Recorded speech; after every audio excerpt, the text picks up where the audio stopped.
landslide victory in the Dutch elections. He's one of the most courageous conservative politicians in Europe and the world. He is a determined defender of national sovereignty, and he says no to uncontrolled and illegal migration. He's a good friend of Hungary, and he has enjoyed an excellent relationship with the government for many years and has praised Prime Minister Viktor Orbán on numerous occasions. Ladies and gentlemen, on the stage of CPAC Hungary, Geert Wilders.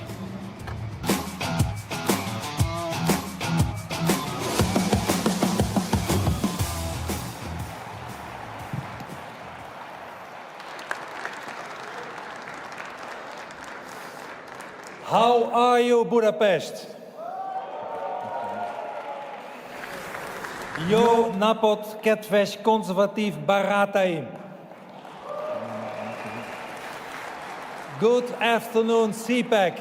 It's great to be here. And I'm very honored to address you today. Last November, the world witnessed the rising of the Dutch, the rebellion of the Dutch electorate against the ruling establishment. My party, the Party for Freedom, more than doubled its seats in parliament, and we became by far the biggest party in the Netherlands.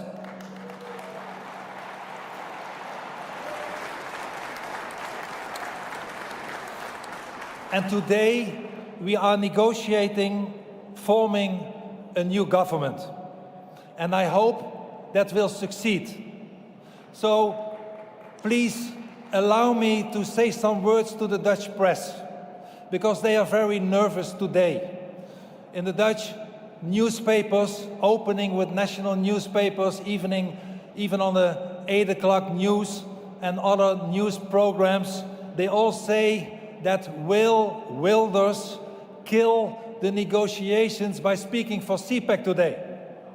And I have to disappoint them. I will not do that, because winning the elections, becoming the biggest party, comes along with a big responsibility. And the responsibility I have is to my country and to my people. So to the Dutch press, if you're only interested in that, please go home.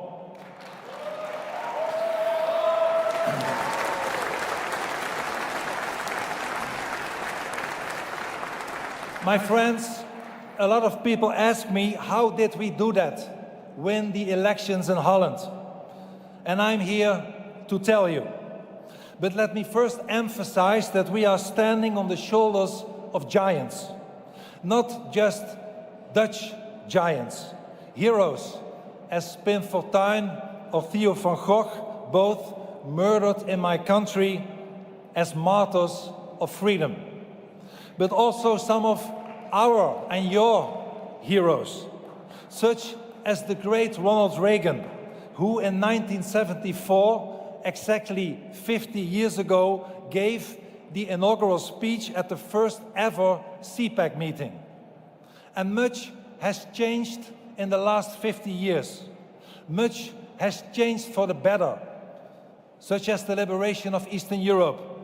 But much, unfortunately, has also changed for the worse. New and serious threats have emerged. And that is why CPAC is still necessary. Indeed, it is more needed than ever. Winston Churchill, another giant of the West, once said, and I quote, "Courage is the greatest virtue because it guarantees all the rest," end of quote. And Churchill was right. Courage leads to bravery, and bravery is the prerequisite for victory. And that, my friends, is exactly why I have come to Budapest. To encourage you, to call you to bravery, to support you in your way and your route to victory. And I am extremely happy by doing so in Hungary, the country of my beloved wife Christina, and the country of my dear friend Viktor Orbán, who I just met.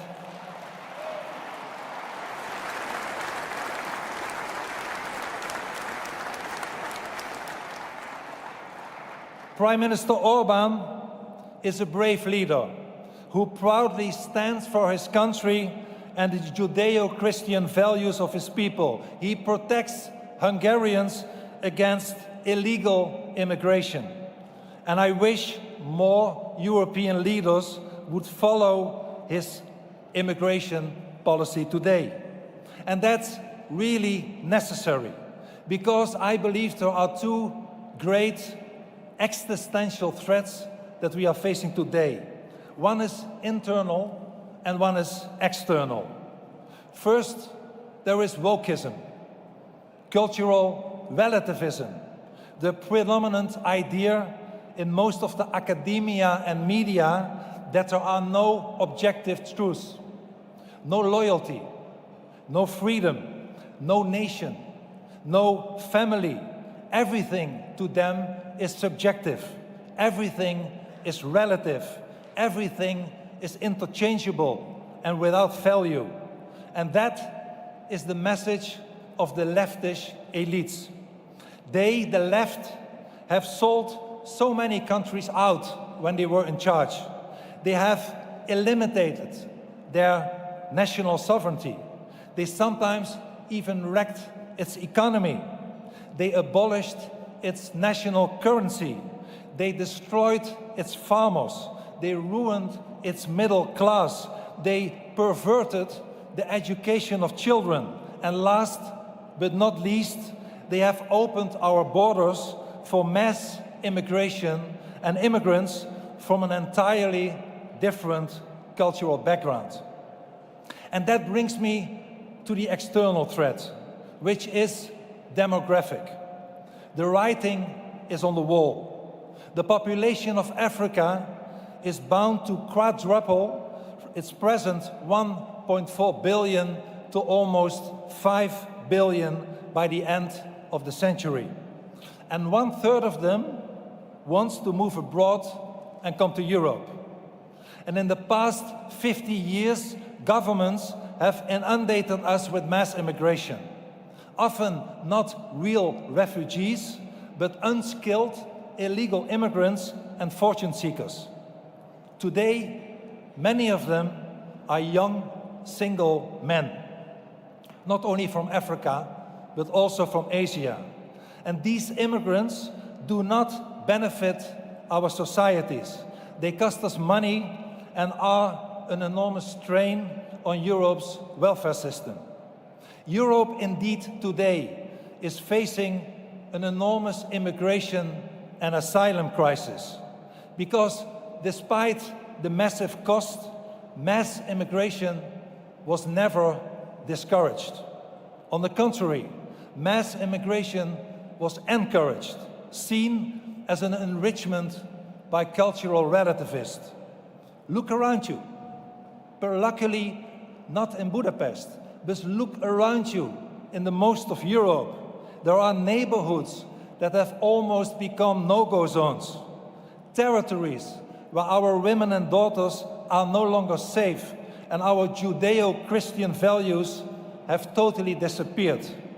Look around you, and you can see people waving the flags of Hamas and Islamic Jihad and shouting anti-Semitic messages in many European capitals after the massacre of innocent Israeli civilians on October 7 last year. And it's no surprise. The Arab Center of Research and Policy Studies shows that 67% of the Arab world consider this barbaric massacre legitimate. My friend, 2024 does not only mark the 50th anniversary of the first CPAC conference, but also the 20th year that I lost my personal freedom. 20 years ago, in 2004, I had to flee my home because Islamic fanatics put me on their death list. For 2 decades now, my wife and I have been living in army barracks, in prison cells, in government safe houses, under 24/7 police protection, only in order to stay alive. Why? The reason is that I dare to criticize Islam. Mullahs and imams have put many fatwas on my head to kill me. But we never give in to totalitarianism. We never give in to violence. We never give in to death threats. Our freedom of speech is sacred, and we never ever compromise with the truth. Never.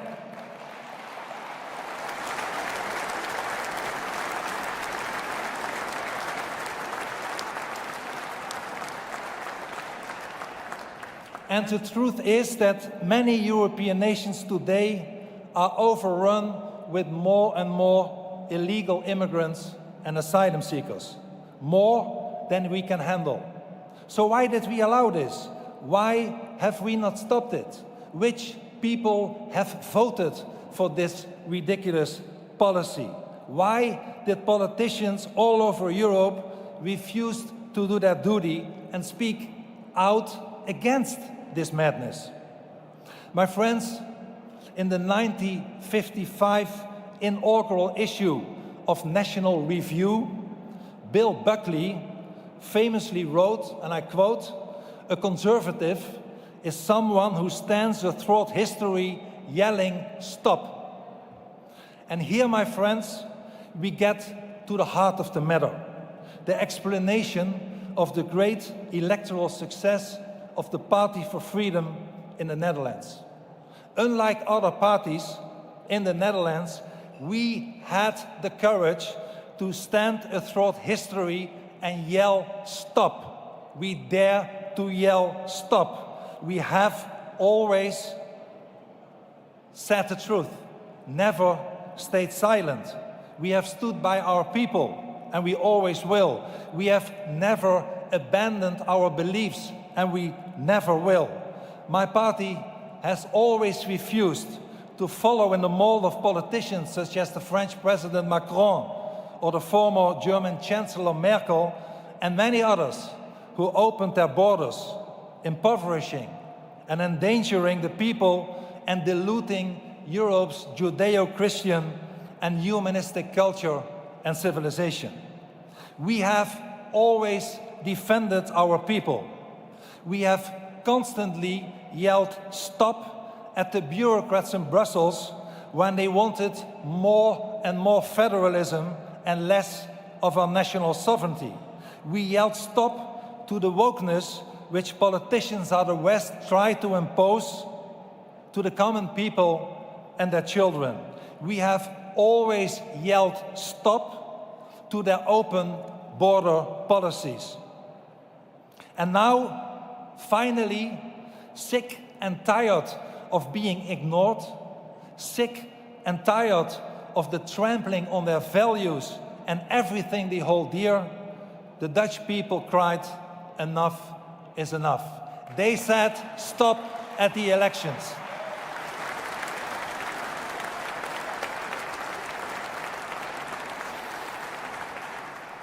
They said "Stop" and they flocked to us. Almost 25% of the Dutch voters, 2.5 million people, backed us because they understood that we and we alone have always been on their side. And here is my message to you, brave conservatives who are standing throughout history, yelling "Stop." My message to you is that if you yell "Stop" at its ridiculous policies, millions of decent, good citizens will join you because they have had enough, because they want to save the future of their children and live in dignity in their own land. And that, my friends, is why you should take courage. Continue the good fight. Finish the course. Keep the faith. Realize that you stand on the shoulders of giants and be the champions of the truth. Because, as George Washington once said, and I quote, "Truth will ultimately prevail where there is pains taken to bring it to light." I believe in our mission. I believe in our people. I believe in you. Together, we have the strength of masses, cultural conservatives, who defend national sovereignty, who defend Judeo-Christian values, are today on the rise in Europe, getting stronger and stronger every day. And we will continue to force to stop illegal immigration. And we will, I can promise you that, as long as good conservatives, if we yell stop at the right moment, the people will follow us and we will win more and more elections. Good luck to you and thank you for inviting me. Thank you.